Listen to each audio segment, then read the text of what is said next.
신명기 32장은 모세의 노래라고 말씀을 드렸어요. 오늘 본문의 말씀은 이스라엘 백성이 실패하는 일에 대한 경고의 메시지를 담고 있습니다. 다시 말하면 그들이 하나님을 섬기면서 하나님 앞에 순종하여 복받는 일에 실패하게 되면 어떤 벌을 받을 것인가에 관한 이야기를 경계하면서 오해하시면 안 돼요. 이렇게 될 것이라고 예언하고 있는 말씀이 아니에요. 다시 말하면 모세가 이스라엘 백성들에게 말씀을 줬어요. 율법을 줬어요. 율법을 줬는데 그 율법을 주면서 뭐라고 이야기했는가 하면 너희는 이 율법을 지키지 못할 거야. 너희는 이 율법을 순종하지 못할 거야.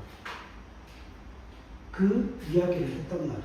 그런데 문제는 뭐냐면 결과적으로는 이스라엘 백성들이 하나님의 말씀을 순종하지 못하고 하나님의 말씀을 지키지 못하고 그것이 그들에게 있어 기쁨과 즐거움이 되어지지 못함을 통하여서 바벨론이라고 하는 나라에 70년 동안 포로로 잡혀가게 됩니다. 나라가 망하는 거예요. 나라가 망해서 우리나라가 일본에게 삼켜짐을 당하고 36년 동안 온갖 고난과 박해와 압제를 당했잖아요. 그러니까 이름도 창식의 명이라고 해서 자신이 가지고 있던 이름도 쓰지 못하고 이름도 개명해야 하는, 그래서 황국시민화라고 그러는데 일본 천황에게 머리를 숙이고 그리고 일본 사람들이 지나가면 길을 비켜줘야 되고 세금을 내야 되고 또 그들의 노예와 종처럼 우리가 일본에게 수탈을 당하는 그런 종류의 일을 이스라엘 백성들이 당했다는 거예요. 그런데 그게 그냥 당해진 일이 아니라 모세가 이미 이스라엘 백성들에게 가나안 땅에 들어가기도 전에 이미 그 율법에 기록이 되어져 있었던 말씀이라는 거죠. 자, 여기서 오해하면 안 되는 한 가지가 뭐냐면 너희가 하나님이 약속하시는 그 젖과 꿀이 흐르는 가나안 땅에 들어가서 하나님의 복과 은혜와 평강과 기쁨과 즐거움을 누릴 것이지만 그러나 너희는 하나님의 말씀에 순종하지 못함을 통하여 바벨론으로 잡혀가게 될 거야. 포로가 될 거야. 이방인들의 노예가 될 것을 예언적으로 말씀하신 게 아니에요. 그건 경고의 말씀이에요. 19절 말씀 한번 보시겠어요? 우리가 읽었던 19절 말씀입니다. 그러므로 여호와께서 보시고 미워하셨으니 그 자녀가 그를 경노하게 한 까닭이라. 다시 말하면 여러분, 하나님이 이스라엘 백성들에게 지금 감정을 가지고 있다는 거예요. 여러분, 하나님은 기계가 아니시죠. 하나님은 기계가 아니라서 그 하나님이 이스라엘 백성들에게 복을 받으라고 그 하나님을 통해서 기쁨과 즐거움을 누리라고 하나님이 말씀을 하셨는데 그들이 그 말씀에 순종하지 아니함을 통하여서 도리어 뭘 받아요? 복이 아니라 징계를 받게 되는 그와 같은 상황 속에서 하나님이 이스라엘 백성들을 징계하시는 가장 중요한 이유가 무엇인가 하면 그 자녀들에 대하여서 하나님이 감정이 상하신 거예요. 여러분, 사람마다 그 감정의 깊이와 넓이와 그 감정의 골이 전혀 틀려요. 그죠? 싸움이 일어나게 되면 어떤 사람은 감정이 빨리 풀리는 사람이 있는 반면에 어떤 사람은 그 감정의 골이 깊어질 수도 있어요. 그건 사람에 따라 전혀 다른 거예요. 그러니까 내가 가지고 있는 기분과 내가 가지고 있는 감정을 가지고 다른 누군가에게 투영하면 돼요? 안 돼요? 안 됩니다. 왜요? 그 사람과 나는 전혀 다른 사람이기 때문에 그렇다는 거예요. 그러면 여러분, 지금 여호와께서 보시고 미워하시고 그 자녀들에게 화를 내시고 그 자녀들에게 분노를 쏟아내시는 이유가 뭐예요? 하나님이 뭐를 가지고 계신 분이시라고요? 감정을 가지고 계신 분이시라고요. 그래서 하나님이 그 분노가 드러나고 나타나고 있다라고 하는 것이죠. 자, 그러면 여기서 한 가지 생각할 게 있어요. 하나님은 왜 이스라엘 백성들에게 분노하실까요? 사랑의 반대말은 뭐예요? 사랑의 반대말이 뭔 줄 알아요? 무관심이에요. 무관심이라고 하는 건 그 사람이 어떻게 되든, 그 사람이 무슨 일을 하든, 그 사람이 어떤 감정의 상태를 가지고 있고, 그 사람이 어떤 마음의 상태를 가지고 있든 나와는 전혀 상관없다는 거예요. 그러니까 사랑의 전혀 반대말은 무관심이에요. 그러면 여러분 생각해 보세요. 하나님이 반응하시고 하나님이 분노하시고 하나님이 징계하시고 하나님께서 불같이 화를 내신다라고 하는 건 이스라엘 백성들에 대한 뭐가 있다는 거예요? 애정이 있다는 거예요. 사랑이 있다는 거예요. 여러분 싸움을 한다는 건 뭐를 한다는 거예요? 최소한 내가 그 사람에 대해서 뭐라고 있다는 거죠? 반응하고 있다는 거예요. 이건 좋은 신호인 거예요. 뭐가 있으니까 해결의 실마리가 있기 때문에 그렇죠. 그러니까 여러분 하나님께서 지금 이스라엘 백성들에게 너희가 하나님의 말씀에 대해서 순종하지 못하면 바벨론 70년 동안에 포로로 잡혀가서 노예 생활을 하게 될 거라고 예언을 하신 가장 중요한 이유는 무엇인가 하면 하나님이 이스라엘 백성들을 심판하시고 이스라엘 백성들을 징계하시는데 목적이 있는 게 아니에요. 이해하십니까? 징계가 목적이 아니에요. 징계가 목적이 아니고 그냥 심판과 분노 그 자체가 목적이 아니에요. 자, 32장 20절 한번 보세요. 32장 20절 읽읍시다. 시작. 그가 말씀하시기를 내가 내 얼굴을 그들에게서 숨겨 그들의 종말이 없다함을 보리니 그들은 신이 패역한 세대요 진실이 없는 자녀이니로다. 아멘. 여기에 숨겨진 하나님의 감정의 표현이 있습니다. 그가 말씀하시기를 내가 내 얼굴을 누구에게서 숨깁니까? 이스라엘 백성들 다시 말하면 하나님의 자녀들에게서 하나님의 얼굴을 숨겨요. 여러분 하나님의 얼굴을 왜 숨길까요? 자 적으세요. 분노하고 화를 내면 그 분노한 얼굴을 드러내고 그 분노한 얼굴을 나타내야죠. 왜요? 무엇 때문에? 두렵게 만들기 위해서, 겁을 주기 위해서 분노한 얼굴을 드러내야 하는데 하나님이 지금 그 분노한 얼굴을 드러내십니까? 감추십니까? 감추셔요. 왜 감추실까요? 하나님이 슬프시다는 하나님이 힘드시다는 여러분 하나님이 숨어서 그들에게 보이지 않게 그들에게 하나님의 얼굴을 보이지 않게 숨기심을 통하여서 하나님이 그 슬픔을 주체하지 못하고 있다라고 하는 감정의 표현이 지금 말씀 속에 담겨져 있는 겁니다. 그러니까 진노하시고 분노를 드러내시고 나타내시는 모습이 아니라 어떤 모습이에요? 자녀를 징계하심을 통하여서 슬퍼하시고 고통스러워하시는 하나님의 모습을 발견할 수 있게 됩니다. 그러니까 이거는 다시 말하면 하나님과 이스라엘 백성들의 관계가 어떤 관계라는 거예요? 부모와 자녀의 관계라는 거예요. 여러분들은 잘 모르겠지만 뭐 어떨지는 잘 모르겠어요.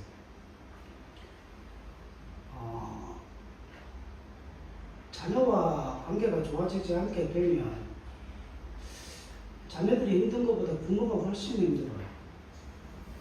훨씬 더 고통스럽습니다. 이유가 뭐겠어요?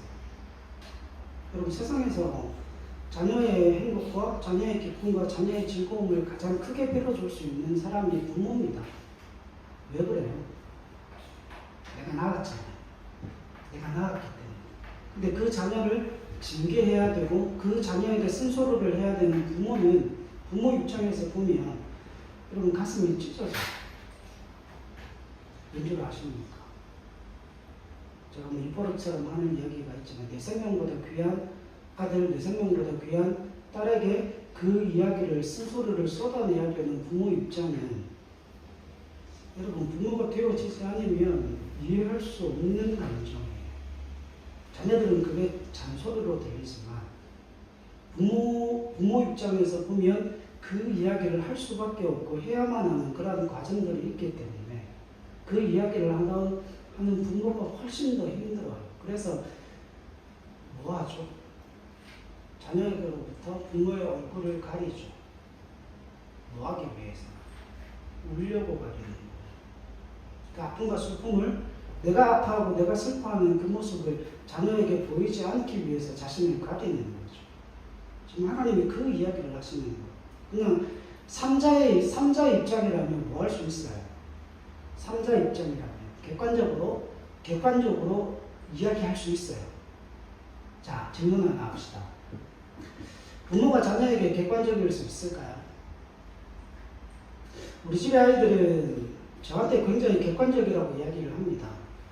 저는 개인적으로도 굉장히 객관적인 사람이에요. 그런데 제가 아무리 객관적이어도 제가 낳은 아이들한테 부모로서 객관적일 수 있을까요? 그건 불가능해요. 그죠? 제 3자의 입장에서는 아무런 감정 없이 법과 규칙을 들이대면 돼요. 율법을 들이대서 너 잘못했어. 징계 받아. 벌 받아. 그럼 끝. 그리고는 내가 잘못한 게 없잖아요. 법에 명시가 되어 있고 네가 법을 어겼기 때문에 그 법을 집행하는 게 당연해. 3자의 입장이라면 그게 당연하지만 그게 부모의 입장이라면 뭐 할 수 없어요. 객관적일 수 없는 거잖아요. 그래서 여러분 마더라는 나중에 기회가 되면 지금 볼 수 있겠네요. 그죠? 19살이니까. 마더라는 그 영화에 보면 원빈이라는 아들을 위해서 김혜자 씨가 뭐합니까? 살인을 저질러요. 아들을 위해 부모가 살인을 저지르는데 그 부모는 아이가 살인자라는 그 사실을 알아요? 몰라요? 알아요. 그럼에도 불구하고 객관적일 수가 없는 거예요. 왜? 부모 자식 간의 관계 때문에 그렇다는 거죠. 그러면 오늘 이 신명기 32장에서 우리가 가장 중요하게 봐야 될 한 가지가 있습니다. 하나님이 행하시는 자녀에 대한 진노가 어떤 것인가? 그냥 망하라고 때리는 건가? 그냥 하나님께서 허락하시는 그 기쁨과 즐거움과 복과 은혜를 누리지 못하도록 하나님이 그냥 만드시기 위해서 그 율법을 만들어 놓으신 건가? 그걸 생각해 보면 돼요. 하나님의 행하시는 자녀에 대한 진노가 어떤 것인가? 21절 말씀을 한번 보시겠어요? 32장 21절 읽읍시다. 시작. 그들이 하나님이 아닌 것으로 내 질투를 일으키며 허무한 것으로 내 진노를 일으켰으니 나도 백성이 아닌 자로 그들에게 시기가 나게 하며 어리석은 민족으로 그들의 분노를 일으키리라. 아멘. 여러분 이스라엘 백성들이 하나님을 무엇으로 대체해버렸는가 하면 우상으로 대체해버렸어요. 복은 기쁨과 즐거움과 복과 충만함은 우상이 주는 게 아니라 하나님이 이스라엘 백성들에게 주시는 거예요. 그런데 이스라엘 백성들이 그 하나님을 우상으로 바꾸어 버렸기 때문에 하나님이 뭐 하시는 거예요? 너무 힘들고 너무 괴로우셔서 하나님도 이스라엘 백성들을 시기나게 하실 거라고 말씀을 하고 있습니다. 그러면서 뭐라고 이야기를 하시는가 하면 하나님이 자기 백성으로 삼는 것을 채워버리고 하나님이 백성으로 삼지 않은 자들을 하나님의 백성으로 삼아서 이스라엘 백성들을 괴롭게 하시겠다는 거예요. 자, 질문. 여기서 시기 질투라는 말이 나와요. 자, 여러분 생각해 보세요. 시기나게 하고 질투나게 한다는 건 무슨 의미가 있죠? 시기나게 만들고 질투나게 만들어서 뭐 하겠다는 거예요? 돌아오게 만들겠다는 거 아닙니까? 이거 삼각관계에서 많이 일어나죠. 내가 나와 누군가가 사귀고 있는데 그 사이에 누군가가 끼어들었어요. 근데 이 남자 이 여자가 내게 충실하지 않은 것 같아. 그래서 극약 처방을 하죠. 나는 나한테 관심 없는 것처럼 다른 누군가에게 관심을 두는 것처럼. 그래서 내가 정작 사랑하는 사람은 이 사람인데 다른 사람에게 관심을 주는 척해서 뭐를 불러일으키는 거예요. 시기와 질투를 불러일으켜서 결국은 내게로 돌아오게 만들려고 하는 의도가 있잖아요. 그러니까 하나님 이스라엘 백성들을 징계하셨다라고 하는 것, 그거 이스라엘 백성들을 버리겠다는 이야기가 아니라 하나님이 이런 거예요. 하나님이 이스라엘 백성들에게 복을 주시고 기쁨과 즐거움과 충만함과 은혜를 주시고 만족을 주시는 분이신데 그 이스라엘 백성들이 하나님을 버림으로 말미암아 그 기쁨과 즐거움과 만족과 충만함과 행복과 기쁨을 누리지 못하게 되었어요.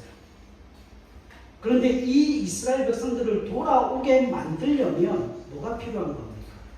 하나님을 믿고 하나님을 섬기게 되면 그들이 어떻게 복을 받고 어떻게 기쁨과 즐거움과 충만함과 만족을 누리게 되는지를 보게 만드시면 되죠. 그래서 하나님의 백성 아닌 자들, 이방인들을 하나님의 자녀로 만들어서 그들에게 복을 주기 시작합니다. 그들에게 복을 주기 시작하고 그들에게 은혜를 주기 시작하고 그들에게 만족과 기쁨과 즐거움을 주기 시작하셨는데 이스라엘 백성들은 뭐 해요? 바벨론에 70년 포로로 잡혀가 있거든. 근데 하나님의 백성 아닌 자들이 하나님의 백성이 되어 하나님의 복을 누리고 있어요. 그러면 70년 포로 생활을 하는 이스라엘 백성들이 그 사람들을 보고 무슨 생각을 했을까요? 이때 박진영의 노래가 떠오르지 않습니까? 네가 살고 있는 그 집에 내가 살아야 되고 너하고 같이 사는 여자가 내 여자가 되어야 되고 네가 지금 누리고 있는 행복이 내 행복이 되어야 되는데 이스라엘 백성들이 그래서 뭐를 느끼는 거예요. 그 이방인들을 향하여서 시기와 질투를 느끼는 거예요. 우리가 하나님을 잘 믿었으면 저들이 받는 복을 우리가 받았을 텐데 그래서 시기와 질투함으로 다시금 뭐 한다는 거예요? 하나님의 복을 누리게 만드시겠다는 거예요. 오늘은 말씀 한 구절만 보겠습니다. 로마서 1장으로 한번 가보시죠.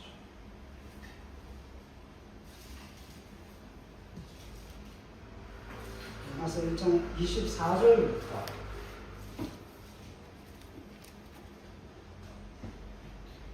28절까지 한번 보겠습니다. 로마서 1장 24절로 28절 같이 해봅시다. 시작. 그러므로 하나님께서 그들을 마음의 정욕대로 더러움에 내버려 두사 그들의 몸을 서로 욕되게 하셨으니 이는 그들이 하나님의 진리를 거짓 것으로 바꾸어 피조물을 조물주보다 더 경배하고 숨기니라. 주는 곧 영원히 찬송할 이시로다. 아멘. 이 때문에 하나님께서 그들을 부끄러운 욕심을 내버려 두셨으니 곧 그들의 여자들도 순리대로 쓸 것을 바꾸어 영리로 쓰며 그와 같이 남자들도 순리대로 여자 쓰기를 버리고 서로 향하여 음욕이 부릴 듯하며 남자가 남자와 더불어 부끄러운 일을 행하여 그들의 그릇됨에 상당한 보응을 그들 자신이 받았느니라. 또한 그들이 마음에 하나님 두기를 싫어하며 하나님께서 그들을 그 상실한 마음대로 내버려 두사 합당하지 못한 일을 하게 하셨으니. 아멘. 자, 이제 쳐보세요. 하나님이 주시는 가장 큰 형벌이 뭐냐면, 여러분, 이스라엘 백성들이 애굽에서 나올 때에 바로 때문에 이스라엘 애굽이라는 나라가 몇 가지 재앙을 받게 됐죠. 10가지 재앙을 받게 됐죠.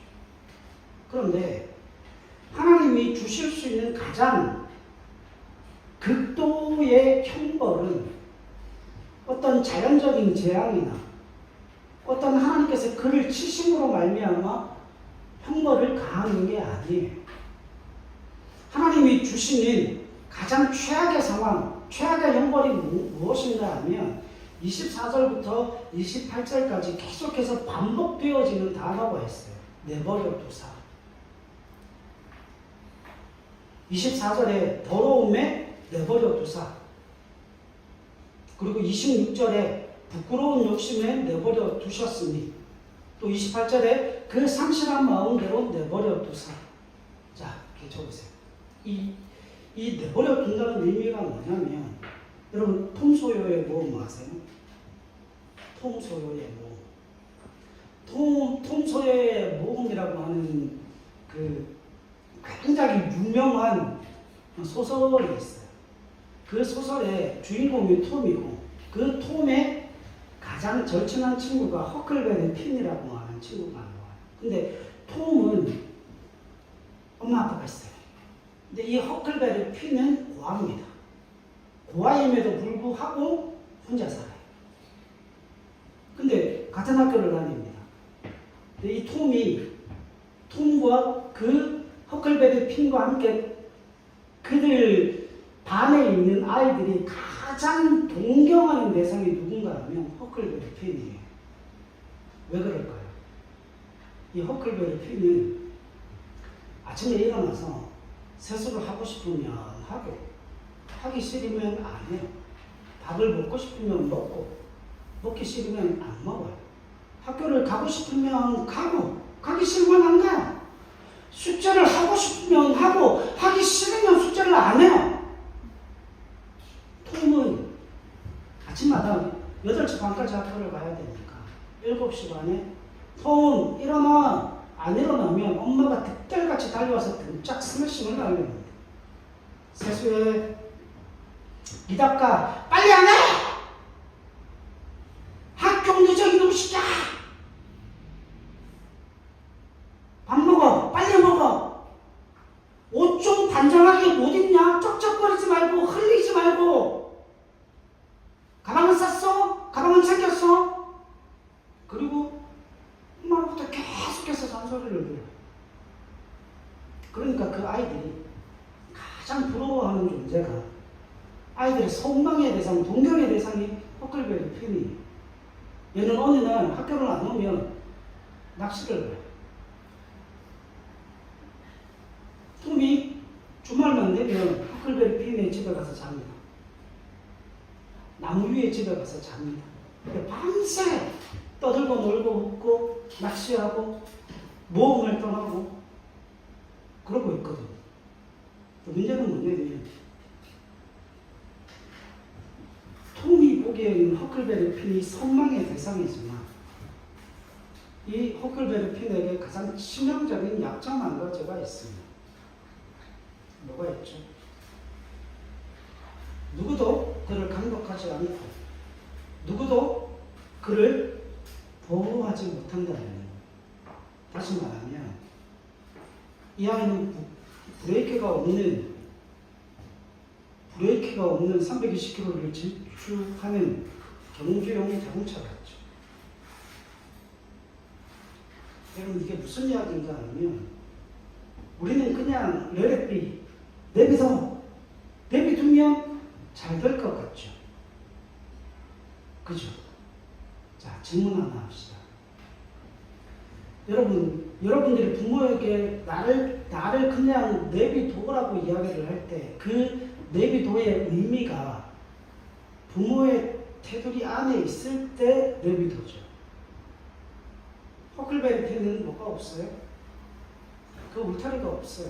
그 울타리가 없는 상태의 내비두기 때문에 뭐가 없습니까?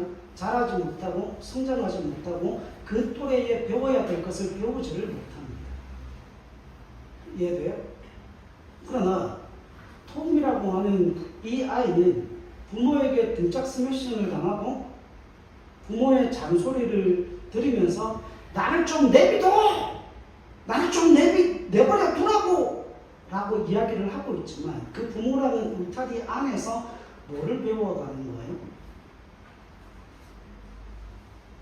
부모의 감독을 받고 있고 부모의 보호를 받고 있음을 통하여 뭘 하는 거예요? 성장하고 자라고 있어요. 이게 가장 중요한 거예요. 하나님이 이스라엘 백성들에게 율법을 주신 건 그들을 징계하기 위해서 율법을 주시는 게 아니라 뭐 하기 위해서 율법을 주신 거예요? 내가 너를 감독하고 있고 내가 너의 보호자고 내가 이 율법을 통하여서 너를 성장하고 자라게 하고 그 율법이라고 하는 그 은혜의 통로를 통하여서 내가 너를 복주고 은혜를 베풀고 너의 삶을 충만하고 만족스럽게 만들어내기 위한 은혜의 방편으로서 그 율법이 주어지고 있다는 거예요. 그러니까 문제는 뭐예요? 세상에서 가장 악한 것 중에 하나가 무엇인가 하면 부모가 있으면서도 자녀들을 내버려 두는 거예요. 그게 가장 악한 부모입니다. 여러분, 혼자서 걷지 못하고 혼자서 먹지 못하고 혼자서 마시지 못하는 3살, 4살짜리 아이를 그냥 내버려 두면 어떻게 됩니까? 죽어요. 얼마 전에 TV 뉴스를 보는데 그런 미친 부모가 있었어요. 아이를 모텔에서 낳았습니다. 모텔에서 아이를 출산한 20대 초반의 여성이 그 아이를 그냥 그곳에 내버려 두고 나가버렸어요. 그 아이 어떻게 됐을까? 죽었어요. 여러분, 내버려 두는 것, 하나님이 내버려 두셨다는 건 무슨 의미예요? 하나님이 내버려 두셨다는 것. 자녀가 아니라는 거예요. 하나님이 내버려 두시면 어떤 일이 일어나는 줄 아십니까? 여러분, 우리가 교과서에서 배우지만 성선설, 성악설이라고 배우잖아요. 기독교는 성악설입니다. 사람은 악하게 태어나요. 그래서 사람은 가만 내버려 두면 어디로 가요? 악한 쪽으로 가요. 여러분, 학교에서 욕 가르칩니까? 유치원에서 욕 가르칠까요? 안 가르칠까요? 저도 깜짝 놀랐어요. 어느 날 여운이가 와서 아빠, 이런 말 나쁜 말이지 하는데 욕이에요. 그게 뭔지 아세요? 그거 어디서 배워왔겠어요? 유치원에서 그 말을 배워왔어요. 집에서 그 말을 배웠겠죠. 집에서도 배우기는 하겠지만, 여러분, 학교에서 욕을 가르치고, 학교에서 마약을 가르치고, 학교에서 도박을 가르치는 그런 학교는 없어요. 근데 너희들이 학교만 가면 약해져 보죠. 왜 그래요? 인간이 약하기 때문에. 학교에서는 그런 걸 전혀 안 가르치는데 지들이 거기서 다 배워옵니다. 제가 이렇게 한번 말씀을 드렸죠. 요거 앞에 가면 하나는 반대편에 서 있고 횡단보도에서 둘이서 이야기를 합니다. 야, 이 샹은야, 니은 그러면서 둘이 서로 욕을 하는데 토수만 빼고 다 욕이에요. 근데 놀라운 사실, 옆에 있는 나는 그 이야기가 무슨 이야기인지를 모르겠어요. 욕만 해대니까. 근데 그렇게 욕만 하도 지들은 의사소통이 돼요. 이게 가장 놀라운 일 아닙니까? 서로 욕을 주고받았는데 대화가 돼. 옆에 있는 사람이 그 이야기를 들으면 저것들을 싸우나? 왜 욕만 해대고 있지?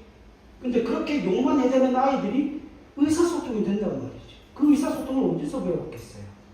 학교에서 배웠어요. 선생님이 가르쳐준 건 아니죠. 교과서에서 배운 건 아니죠. 근데 학교만 갔다 오면 이상한 욕을 하나씩 배워옵니다.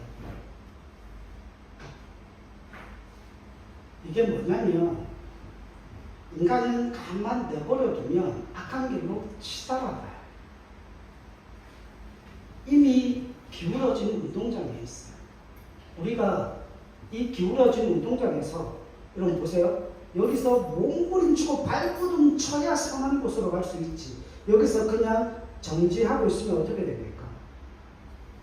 발에 뭘 끼고 있는데요? 인라인을 끼고 있는데, 이 기울어진 운동장에서 위로 올라가기 위해 몸부림치고 발버둥 치지 않으면 나락으로 가는 거예요. 끝도 없는 악한 길을 갈 수밖에 없는 거예요. 그래서 하나님이 내버려 두시면 어떤 일들이 일어나는가? 로마서 1장 29절부터 보세요. 모든 불의, 추악, 탐욕, 악의가 가득한 자요, 시기, 살인, 분쟁, 사기, 악독이 가득한 자요, 수군하는 자요, 비방하는 자요, 능욕하는 자요, 교만한 자요, 자랑하는 자요, 악을 도모하는 자요, 부모를 거역하는 자요, 우매한 자요, 배약하는 자요, 무정한 자요, 무자비한 자라. 32절에는 기가 막힌 일들이 있어요. 그들이 이 같은 일을 행하는 자는 사형에 해당한다고 하나님께서 정하심을 알고도 자기들만 행할 뿐 아니라 또한 그런 일을 행하는 자들을 옳다 하느니라. 이게 놀라운 거예요. 결국 가만 내버려 두면 어떻게 되어지는 거예요? 나락으로 갑니다. 인생 끝납니다.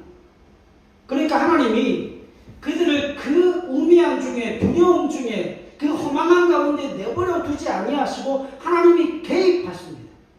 이스라엘 백성들을 향하여서 내가 너희에게 은혜와 복을 줄 거야. 충만함과 만족함과 너희의 믿음의 길을 열어줄 거야. 그러나 너희가 그 믿음의 길에서 탈선하게 되면 너희는 이런 징계를 받게 되고 이런 고통을 당하게 될 거야. 하나님이 그 말씀을 이스라엘 백성들에게 하셨지만 그 이스라엘 백성들이 그 믿음의 길에서 탈선해서 징계를 받고 형벌을 당하고 바벨론 70년 포로로 잡혀가게 하시기 위해서 그 말씀을 하신 게 아니에요. 뭐 하지 말라는 거예요. 실패하지 말라는 거예요. 하나님의 말씀을 지키고 따르고 순종하고 그 하나님이 내 인생 길에 길에 내 모든 삶의 길에 인도자가 되어주신다는 그 사실을 믿음으로 인정하고 고백하고 신앙을 지켜가는 일에 뭐하지 말라고요? 실패하지 말라는 거예요. 결과적으로 어떻게 되었다고요? 결과적으로 이스라엘 백성들은 바벨론 포로 70년에 포로로 징계를 당합니다. 형벌을 당합니다. 자, 질문합시다. 그러면 그 경고의 말씀을 주신 하나님이 잘못입니까? 그 말씀을 지키지 못하고 따르지 못하고 순종하지 못한 이스라엘 백성들의 잘못입니까? 누구의 잘못이에요?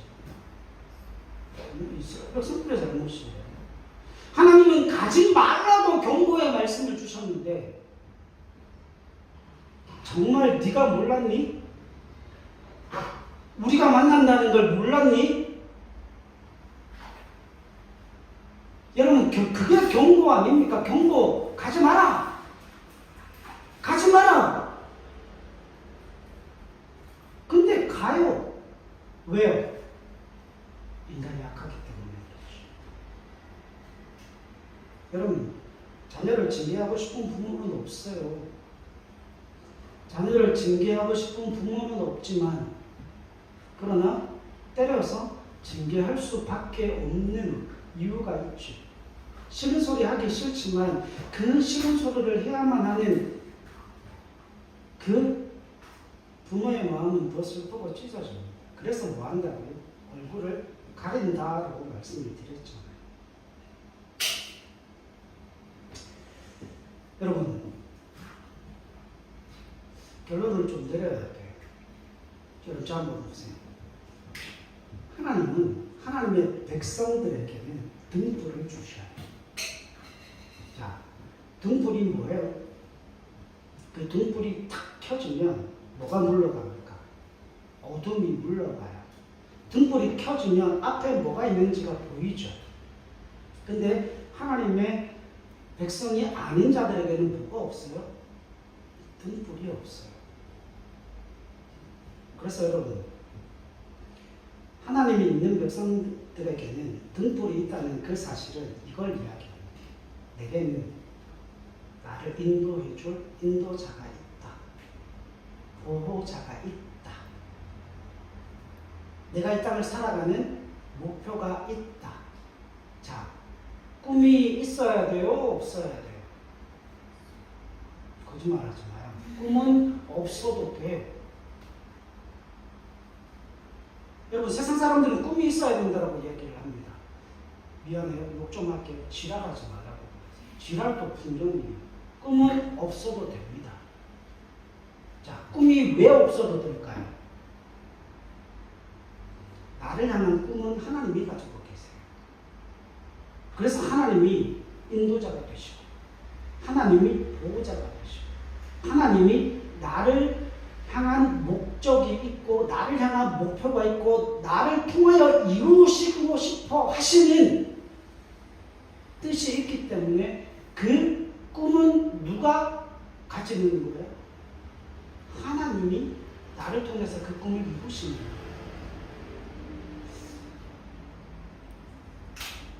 다음 주에도 원래 내가 다음 주에 꿈 이야기 해줄게요.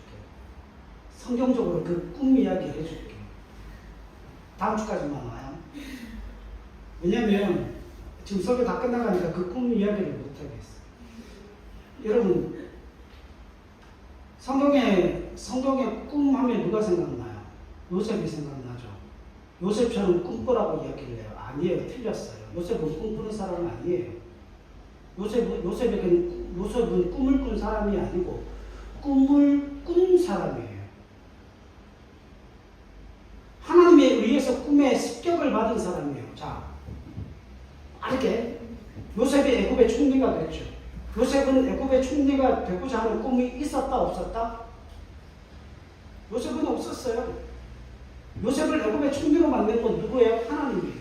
그러면 요셉이 애굽의 총리가 되었고, 요셉이 꾼 꿈이 애굽의 총리가 된 것으로 그 꿈이 이루어진 것은 요셉의 꿈이었습니까? 하나님이 요셉을 통해 이루신 하나님의 꿈입니까? 하나님의 꿈이에요.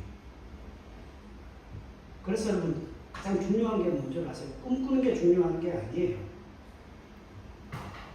잘 들어요.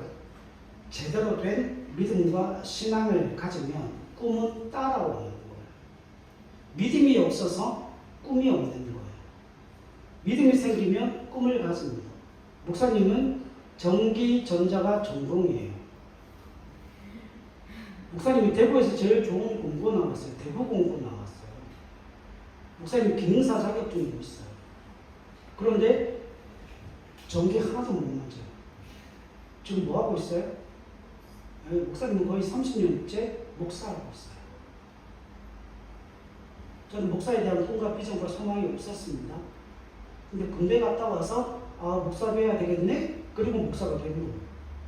그 꿈은 제가 갖고 싶어 가진 꿈이 아니에요. 그 전까지 목사님이 믿음이 겁나게 좋았습니다. 고등학교 때 새벽 예배를 나갔어요. 매주 금요일 차단 집회를 다녔고 성경을 100독 이상 했어요. 성경을 달달 외우고 다녔어요. 근데 희한하죠. 꿈은 그렇게 가지게 되는 거예요. 여러분들이 나는 뭐가 되어야 되겠다. 꿈이 없어. 천만의 말씀이에요. 믿음이 없어서 꿈이 안 보이는 거예요.